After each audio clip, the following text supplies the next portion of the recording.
یقیناً کم ظرف انسان احسان فراموش ہوا کرتا ہے۔ شکریہ ادا کرنا ایمان کا اظہار ہے۔ اے دوست، خواب دیکھنا ضروری ہے، لیکن اسے حقیقت بنانے کے لیے خود محنت کرنا پڑتی ہے۔ اگر دیکھا جائے تو زندگی کا اصل مقصد خدا کی رضا ہے۔ محبت اور احترام دنیا کی سب سے بڑی دولت ہے۔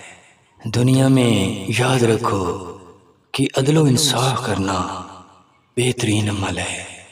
اے دوست، یاد رکھو کہ نیکی کا سفر ایک قدم سے ہی شروع ہوتا ہے۔ اگر سچ میں تم کسی شخص کی مدد کرنا چاہتے ہو تو اسے اس کی کمی محسوس نہیں ہونی چاہیے۔